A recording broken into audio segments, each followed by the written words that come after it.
Hey all, நான் கண்ணை மூடிட்டு கேட்குற எல்லா விஷயமும் என் கண்ணுக்கு முன்னால நடக்கணும். இதுதான் எல்லாருடைய கனவாவும் ஆசையாவும் இருக்கு. சரி, யார்கிட்ட கேட்கறது? கடவுள்கிட்டயா இல்ல இந்த பிரபஞ்சத்துக்கிட்டயா அப்படிங்கிற கேள்வியும் உங்களுக்குள்ள இருக்கும். மனுஷன்னு பிறந்தா ஏதாவது ஒரு விஷயத்துலயாவது நம்பிக்கை வைக்கணும். கடவுள் மேலெல்லாம் நம்பிக்கை இல்லப்பா அப்படின்னு சொன்னா கூட அட்லீஸ்ட் இந்த பிரபஞ்சத்து மேலேயாவது நம்பிக்கை வைக்கணும். இதை பத்தி லா ஆஃப் அட்ராக்ஷன்ல நம்ம நிறைய பார்த்திருக்கோம். அதுல முக்கியமான மேனிஃபெஸ்டேஷன் டெக்னிக்ஸ்ல ஒண்ணுதான் ஸ்கிரைபிங்னு சொல்லப்படுற எழுதும் கலை. ஸ்கிரைபிங் டெக்னிக் பத்தி நம்ம ஏற்கனவே ஒரு வீடியோல ரொம்ப டீட்டெயில்டா பார்த்திருக்கோம். அந்த வீடியோ பார்த்துட்டு நிறைய பேர் கமெண்ட் செக்ஷன்ல நிறைய டவுட்ஸ் கேட்டிருந்தீங்க.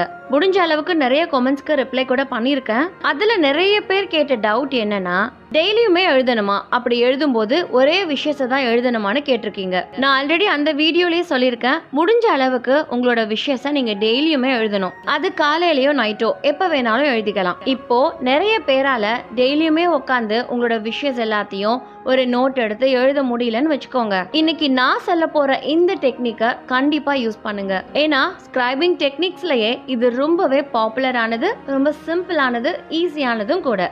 அது என்ன டெக்னிக்னு தெரிஞ்சுக்கோ வீடியோக்குள்ள போய் பார்த்துடலாம். நீங்க பார்த்துட்டு இருக்கிறது லைஃப் பாட் தமிழ். இன்னைக்கு நம்ம பார்க்க போறது 555 மேனிஃபெஸ்டேஷன் டெக்னிக்.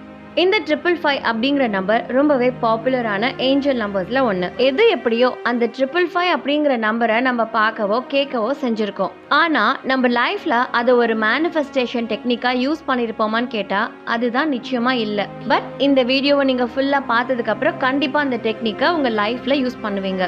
ஏன்னா இந்த 555 அப்படிங்கிற நம்பருக்குள்ள உங்க வாழ்க்கையவே மாத்த போற ஒரு சூப்பரான சீக்ரெட் ஒளிஞ்சுகிட்டு இருக்கு. நம்ம சப்கான்ஷியஸ் மைண்ட நம்ம கண்ட்ரோலுக்கு கொண்டு வர டெக்னிக் தான் இது. இது இன்னைக்கு நேத்து யூஸ் பண்ணக்கூடிய ஒரு டெக்னிக் இல்ல.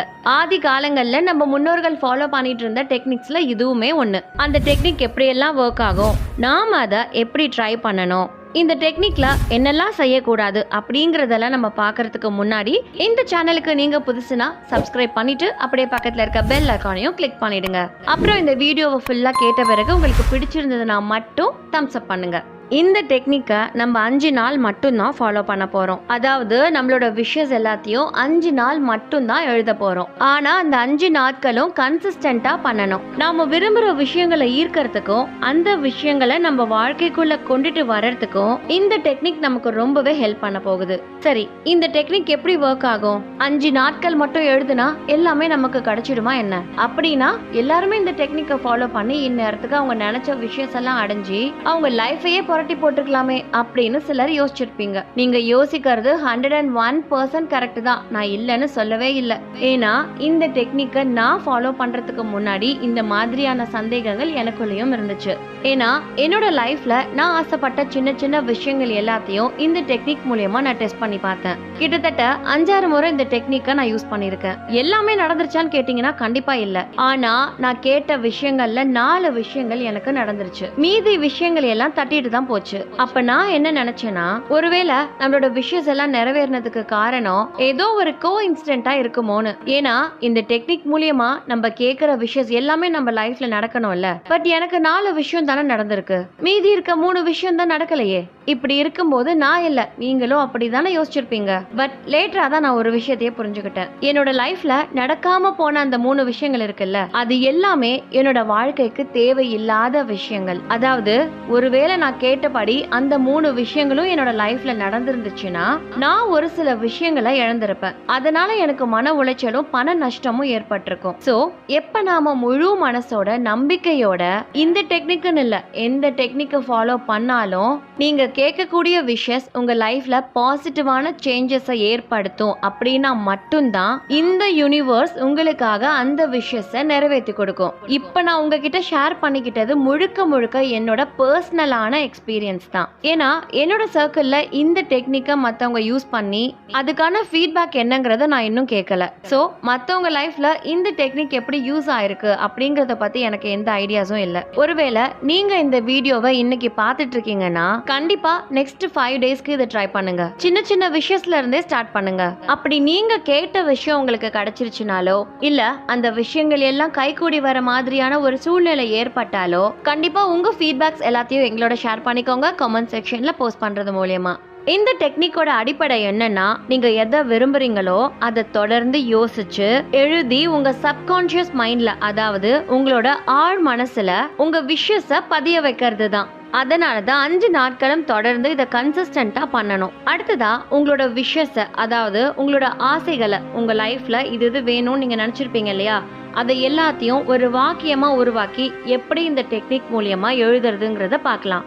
இதுக்கு 2 ரூல்ஸ் தான் இருக்கு. ஒன்னு பிரசன்ட் டென்ஸ்ல ஃபார்ம் பண்ணி எழுதுறது, இன்னொன்னு பாசிட்டிவான வேர்ட்ஸ் யூஸ் பண்ணி எழுதுறது. பொதுவா நமக்குன்னு நிறைய ஆசைகள், நிறைய தேவைகள் இருக்கும். அது எல்லாத்தையுமே அட் அ டைம்ல நம்ம கேட்க ஆரம்பிச்சா அந்த யூனிவர்ஸ் மட்டும் இல்ல, நாமளே கன்ஃபியூஸ் ஆயிடுவோம்ல. சோ நம்ம லைஃப்ல முக்கியமா தேவையான விஷயம் என்னங்கறத முதல்ல கண்டுபிடிக்கணும். இப்போ நீங்க ஒரு பேரண்டா இருக்கீங்க, உங்க பசங்க போர்டு எக்ஸாம்ஸ் எழுத போறாங்க. கண்டிப்பா அந்த எக்ஸாம்ஸ்ல அவங்க நிறைய மார்க்ஸ் ஸ்கோர் பண்ணுங்கிற ஆசை உங்களுக்கும் இருக்கும். அதே சமயத்துல உங்களுக்கு ஒரு நல்ல வீடு கட்டணும் அப்படிங்கிற ஆசையும் இருக்கும். அதுக்கான பிளான்ஸ் கூட போட்டு வச்சிருக்கலாம். ஆனா ஏதோ சில விஷயங்கள் அது தள்ளி போயிட்டே இருக்கலாம். அதே மாதிரி உங்க வேலையில நல்ல போஸ்டிங்கோ இல்ல டிரான்ஸ்ஃபரோ நீங்க எதிர்பார்த்துட்டு இருந்திருக்கலாம். இப்படி ஒரே சமயத்துல உங்களுக்குள்ள 3 ஆசைகள், 3 தேவைகள் இருக்கு. ஆனா இது எல்லாத்தையுமே ஒரே நேரத்துல இந்த பிரபஞ்சத்துக்கிட்ட கேட்க முடியாது. சோ நீங்க என்ன பண்ணணும், உங்களோட ஒவ்வொரு விஷயத்தா இந்த பிரபஞ்சத்துக்கு கேட்கிற மாதிரி சொல்லணும். அப்போ முதல்ல நீங்க செய்ய வேண்டியது உங்களோட விஷயத்தை ப்ரையாரிட்டைஸ் பண்ண தெரிஞ்சிருக்கணும். அதாவது உங்களோட விஷயத்துல இப்போதைக்கு எது ரொம்ப முக்கியமானதுன்னு யோசிக்கணும். போர்டு எக்ஸாம்ஸ் அப்படிங்கிறது கண்டிப்பா முக்கியமான ஒரு விஷயம் இல்லையா? சோ இந்த யூனிவர்ஸ் கிட்ட நீங்க ஃபர்ஸ்ட் கேட்க வேண்டியது, உங்க குழந்தை இந்த போர்டு எக்ஸாம்ல நல்ல மார்க் ஸ்கோர் பண்ணணும்ங்கிறது தான். இந்த விஷயத்தை நீங்க கேட்டு ஒரு 1 மந்த் கேப்புக்கு அப்புறமா உங்களோட அடுத்த விஷயம் என்னங்கறத அந்த யூனிவர்ஸ் கிட்ட கேளுங்க. இப்படிதான் உங்களோட விஷயத்தை நீங்க ப்ரையாரிட்டைஸ் பண்ணிக்கணும். இப்போ உங்க விஷஸ் என்னங்கறத நீங்க சூஸ் பண்ணிட்டீங்க, அதை தான் இந்த பிரபஞ்சத்துக்கிட்ட கேட்க போறீங்க. அப்படி நீங்க கேட்க போற அந்த விஷஸ பிரசன்ட் டென்ஸ்ல ஒரு சென்டென்ஸா ஃபார்ம் பண்ணிக்கோங்க. ஒரு சில எக்ஸாம்பிள் சொல்றேன், அதெல்லாம் கேட்டீங்கன்னா உங்களோட விஷஸ எப்படி பிரசன்ட் டென்ஸ்ல ஒரு சென்டென்ஸா ஃபார்ம் பண்றதுங்கிறது உங்களுக்கு தெரியும். இப்போ நீங்க ஒரு வேலையில சேரணும்னு ஆசைப்படுறீங்க, ஆனா ஏதோ ஒரு சில காரணங்களால அதை தள்ளி போயிட்டே இருக்கு. அதை எப்படி இந்த ஸ்கிரைபிங் டெக்னிக் மூலியமா இந்த யூனிவர்ஸ் கிட்ட கேட்கணும்னா, நான் ஒரு புதிய வேலையில் சேர்கிறேன், இல்ல நான் நினைத்த வேலை கிடைத்ததற்கு நன்றி, இப்படின்னு நீங்க எதிர்பார்த்த விஷயம் உங்களுக்கு கிடைச்ச மாதிரி ஃப்ரேம் பண்ணி எழுதணும். உங்களுக்கு ரொம்ப நாட்களா வர வேண்டிய பணம் வராம இருக்குன்னா, எனக்கு நிறைய பணம் வருகிறது அதற்கு நன்றி அப்படின்னு எழுதலாம். அடுத்ததா குடும்பத்துக்குள்ள ஏதோ பிரச்சனை போயிட்டு இருக்குன்னா, குடும்ப பிரச்சனை சுமூகமாக முடிந்து விட்டது அதற்காக நன்றின்னு எழுதலாம். நான் நினைச்ச காலேஜ்ல நினைச்ச மாதிரி டிகிரியில சேர போறேன்னு எழுதலாம். என்னோட உடல்நிலை ஆரோக்கியமாக இருப்பதற்கு நன்றின்னு எழுதலாம். இப்படி உங்க லைஃப்ல நீங்க ஆசைப்படுற சின்ன சின்ன விஷயங்கள்ல இருந்து ஸ்டார்ட் பண்ணுங்க. அதே மாதிரி கான்ட்ரவர்சியான விஷயங்களை கேட்டுட்டு இதெல்லாம் நடக்கலையேன்னு சொல்லக்கூடாது. உங்க லைஃப்ல எதெல்லாம் நடக்கிறதுக்கான பாசிபிலிட்டிஸ் இருக்கோ, ஆனா ஏதோ ஒரு சில காரணங்களால அதை தள்ளிட்டு போலாம். இந்த மாதிரியான விஷயங்களை சூஸ் பண்ணி தான் எழுதணுமே ஒழிய உங்க லைஃப்ல சம்பந்தமே இல்லாத விஷயத்தை தூக்கிட்டு வந்து எழுதக்கூடாது. ஏன்னா அதெல்லாம் நடக்காதுன்னு உங்க ஆழ் மனசுக்கே நல்லா தெரியும். சோ உங்களோட உள் மனதுல எதெல்லாம் நடக்கணும் அப்படிங்கிற ஆசை இருக்கோ, அதுக்கெல்லாம் நான் ரொம்பவே தகுதியானவன் அப்படிங்கிற எண்ணம் இருக்கோ, அதெல்லாம் என்னோட லைஃப்ல நடக்கிறதுக்கு தேவையான எஃபர்ட்ஸை நான் போட்டுட்டு இருக்கேன் அப்படின்னு சொன்னீங்கன்னா அந்த விஷயத்தை தாராளமா இந்த யூனிவர்ஸ் கிட்ட கேட்கலாம். இன்னைக்கு நான் சொன்ன எக்ஸாம்பிள்ஸ் எல்லாம் அப்படியே தான் எழுதணுங்கிற அவசியம் இல்ல. உங்களுக்கு தகுந்த மாதிரி எந்த லாங்குவேஜ்ல வேணாலும் எழுதிக்கலாம். பட் முடிஞ்ச அளவுக்கு ரொம்ப சிம்பிளா இருக்க மாதிரி பாத்துக்கோங்க. இல்ல நான் ரொம்ப டீடைல்டா தான் மேனிஃபெஸ்டேஷன் பண்ண போறேன் அப்படின்னு சொன்னீங்கன்னா, நான் ஆல்ரெடி ஒரு வீடியோ போஸ்ட் பண்ணியிருந்தேன்னு சொன்னேன் இல்லையா, அந்த வீடியோ பார்த்துட்டு அந்த டெக்னிக்கை ஃபாலோ பண்ணுங்க. இப்படி இந்த டெக்னிக் மூலமா ஒவ்வொரு முறை நீங்க எழுதும் போதும் நீங்க உங்க இலக்கை அடைஞ்சது மாதிரியும், அப்போ எப்படியெல்லாம் ஹாப்பியா ஃபீல் பண்ணுவீங்களோ அதெல்லாம் உணர்வு பூர்வமா கற்பனை செஞ்சுக்கணும். உங்களோட ஆழ் மனசுல ஒருவித பூரிப்பு ஏற்படணும். இதெல்லாம் எப்ப நடக்கும், நீங்க ஒரு விஷயத்த முழுமையா நம்பும் போது மட்டும்தான். இந்த டெக்னிக்னு இல்ல, நீங்க எந்த மாதிரியான லா ஆஃப் அட்ராக்ஷன் இல்ல மேனிஃபெஸ்டேஷன் டெக்னிக்ஸ் ஃபாலோ பண்ணாலும் சரி, அதுல முக்கியமா நீங்க ஃபாலோ பண்ண வேண்டிய 2 விஷயம் என்னன்னா, நம்பிக்கையோட எழுதணும், அத நன்றி உணர்ச்சியோட எழுதணும். இந்த நன்றி உணர்ச்சியும் நம்பிக்கையும் இருந்தா மட்டும்தான் நீங்க இந்த யூனிவர்ஸ் கிட்ட கேட்கறது கண்டிப்பா நடக்க ஆரம்பிக்கும். இதெல்லாம் நான் சொல்றதுக்காக அப்படியே நம்பணும், இதெல்லாம் அப்படியே ஃபாலோ பண்ணணுங்கிற எந்த அவசியமும் இல்லை. இப்போ ரீசன்ட் டைம்ஸ்ல நிறைய செலிபிரிட்டிஸோட வீடியோஸ் எல்லாம் நீங்க பாருங்க. கண்டிப்பா அவங்க ஏதாவது ஒரு இடத்துல இந்த பிரபஞ்சத்தோட கனெக்ட் ஆற மாதிரியான ஏதாவது ஒரு நம்பிக்கை சார்ந்த விஷயத்தை பத்தி சொல்லியிருப்பாங்க. இப்படி சினி ஃபீல்ட்ல இருக்கக்கூடிய செலிபிரிட்டிஸ் மட்டும்தான் இல்ல, நிறைய கிரிக்கெட்டர்ஸ், ஸ்போர்ட்ஸ் பிளேயர்ஸ் கூட இதை பத்தி சொல்லியிருக்காங்க. உதாரணத்துக்கு தோனி, விராட் கோலின்னு நம்ம சொல்லிக்கிட்டே போகலாம். அவங்க எல்லாருமே இந்த மாதிரியான மேனிஃபெஸ்டேஷன் டெக்னிக்ஸை ஃபாலோ பண்ணி அவங்க நினைச்ச விஷயத்தை அச்சீவ் பண்ணதுக்கு முக்கியமான காரணமே கிராட்டிடியூட் அப்படிங்கிற ஒரு முக்கியமான விஷயம் தான். எப்போதுமே உங்க லைஃப்ல எந்த விஷயம் நடந்தாலும் மனசார நன்றி சொல்லி பழகுங்க. இந்த ஒரு சின்ன பழக்கம் உங்க லைஃப்ல மிகப்பெரிய மாற்றத்தையே ஏற்படுத்தும். நீங்க சாப்பிட்ட சாப்பாடுக்கு, நீங்க போட்டுக்கிட்டு இருக்க அந்த ட்ரெஸ்ஸுக்கு, இதோ இந்த வீடியோவை உங்க மொபைல்ல இப்ப பாத்துட்டு இருக்கீங்களே அந்த மொபைல் போனுக்கு, அதுவும் இந்த வீடியோவை இந்த நேரத்துல உங்களை பார்க்க வச்ச இந்த பிரபஞ்சத்துக்கு நீங்க நன்றி சொல்லிக்கிட்டே இருக்கலாம். சோ உடனே இந்த வீடியோக்கு ஒரு லைக் போட்டுட்டு அப்படியே கமெண்ட் செக்ஷன் போய் தேங்க்யூ யூனிவர்ஸ்னு டைப் பண்ணுங்க. சரி, இவ்வளோ நேரம் உங்க விஷஸ் எல்லாம் எழுதணும்னு சொன்னனே, எதுல எழுதணும்னு யோசிச்சிங்களா? இதுக்கு முன்னாடி நான் அப்லோட் பண்ண வீடியோவை பார்த்தவங்களுக்கு தெரிஞ்சிருக்கும். ஆனால் அந்த வீடியோ பார்க்காம இந்த வீடியோவை இப்போ தான் ஃபர்ஸ்ட் டைமாக பார்க்குறீங்க அப்படின்னா உங்களுக்காக மறுபடியும் சொல்கிறேன், நல்லா கேட்டுக்கோங்க. இந்த ஸ்கிரைபிங் டெக்னிக் ஃபாலோ பண்ணுறதுக்கு உங்கள் வீட்டில் இருக்க பேப்பரையோ பழைய நோட்டையோ யூஸ் பண்ணக்கூடாது. உடனே கடைக்கு போய் உங்களுக்கு பிடிச்ச மாதிரியான ஒரு நோட்டை வாங்குங்க. அது கோடு போட்ட நோட்டாகவும் இருக்கலாம், கோடு இல்லாத நோட்டாகவும் இருக்கலாம், சின்ன நோட்டாகவும் இருக்கலாம், பெரிய நோட்டாகவும் இருக்கலாம். ஆனால் புது நோட் புக்காக இருக்கணும், அதுதான் ரொம்ப முக்கியம். புதுசா நோட்டு மட்டும் வாங்கினா போதுமா?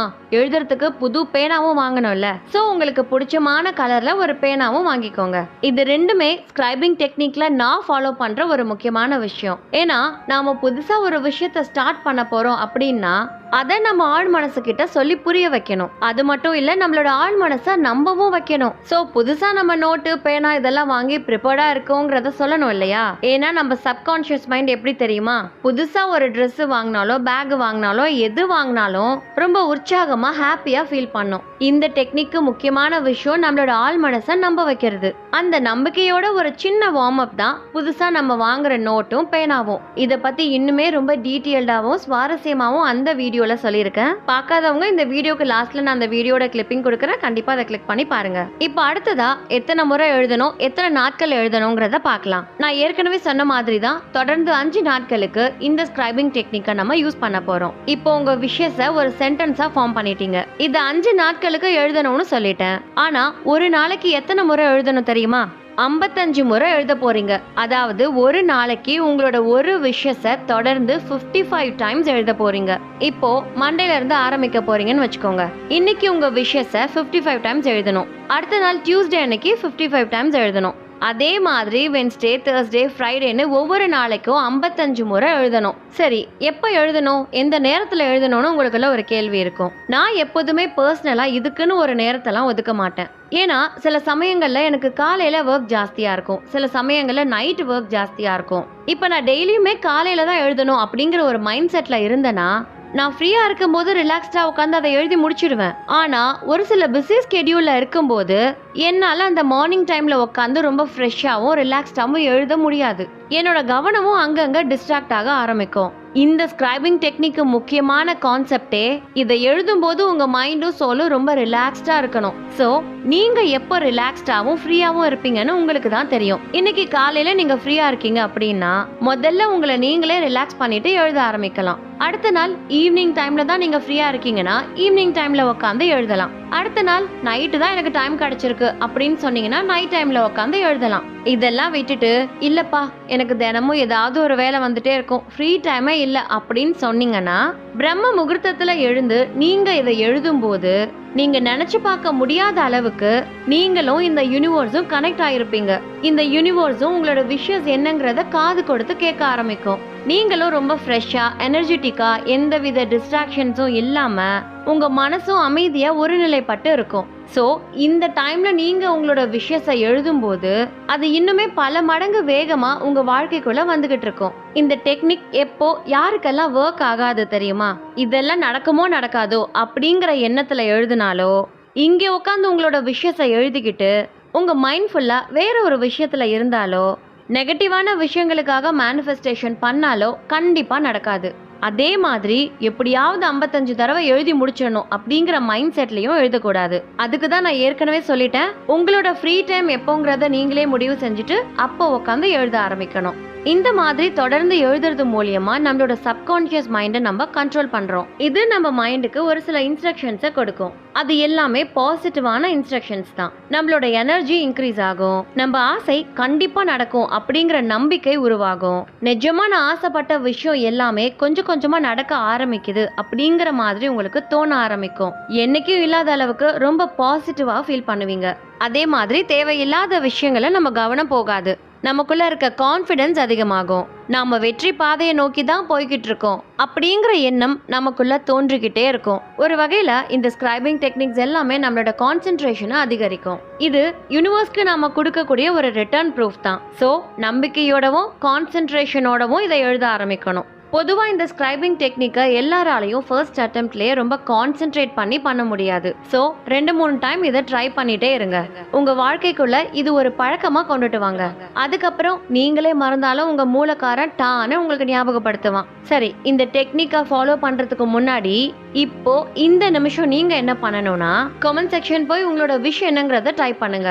அந்த விஷ் நடந்து முடிஞ்ச மாதிரியும் இருக்கணும், அதுக்காக நீங்க இந்த யூனிவர்ஸ்க்கு நன்றி சொல்ற விதமாவும் இருக்கணும். அதுக்கப்புறம் கடைசியா 555 அப்படிங்கிற இந்த ஏஞ்சல் நம்பரையும் டைப் பண்ணுங்க. கடைசியா உங்களுக்கு பிடிச்ச கலர்ஸ்ல 2 ஹார்டின்ஸ். இந்த வீடியோக்கு கீழே இருக்க இந்த கமெண்ட் பாக்ஸ்ல தினமும் உங்களோட விஷஸை இப்படி டைப் பண்ணுங்க. அப்படி 5 நாட்கள் தொடர்ந்து உங்களோட விஷஸை இந்த கமெண்ட் பாக்ஸ்ல சொல்லுங்க. அதுக்கப்புறம் கண்டிப்பா உங்களோட விஷ் உங்க லைஃப்ல நடக்க ஆரம்பிக்கும். தினமும் இந்த வீடியோவை போய் நீங்க தேடிட்டு இருக்க முடியாது. ஸோ இந்த வீடியோவை சேவ் பண்ணி வச்சுக்கோங்க. முடிஞ்சா உங்க ஃப்ரெண்ட்ஸ் அண்ட் ஃபேமிலி மெம்பர்ஸ்க்கு ஷேர் பண்ணுங்க. கண்டிப்பா இந்த வீடியோவை உங்களை பார்க்க வச்ச இந்த பிரபஞ்சத்துக்கு நீங்க நன்றி சொல்லியே ஆகணும். ஏன்னா இந்த டெக்னிக்கை யூஸ் பண்ணி உங்க லைஃபையே நீங்க மாற்ற போறீங்க. கண்டிப்பா இந்த வீடியோ உங்களுக்கு பிடிச்சிருந்தாலோ இந்த டெக்னிக் மேல உங்களுக்கு நம்பிக்கை இருந்தாலோ தம்ஸ் அப் பண்ண மறக்காதீங்க. மீண்டும் வேற ஒரு சுவாரஸ்யமான வீடியோல நான் உங்களை சந்திக்கிறேன். அது வரைக்கும் tata, bye bye, see you.